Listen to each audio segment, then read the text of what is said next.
you want to start? Do you want me to do it? Yeah, sure. Okay.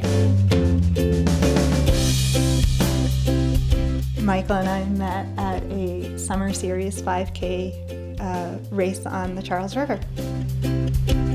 We met in the summer of 2012 at a road race. It was a summer race series. I remember seeing him warming up and cooling down and stuff, but I didn't talk to him until he talked to me when we were at the post-race party. Yeah, I like to say we met at a bar. She says a race.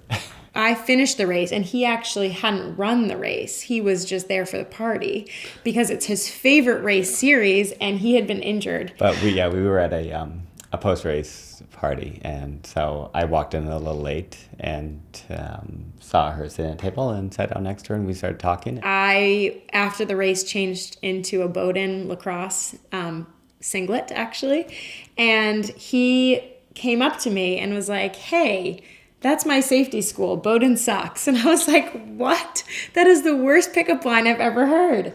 But it worked. She had an interesting shirt on that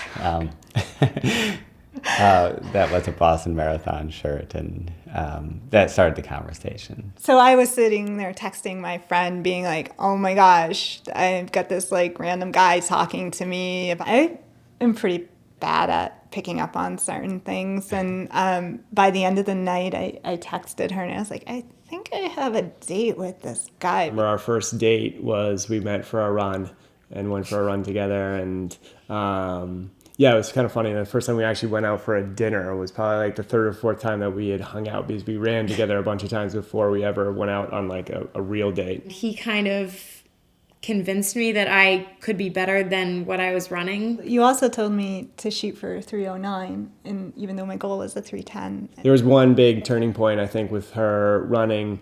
We were in West Virginia for a wedding of a good friend of mine, and we both had to do a long run. We didn't know the area at all, and it was very hilly. We were kind of in the middle of nowhere, so I wasn't going to let her kind of like run by herself. So we start out on this run, and we hit this like enormous hill.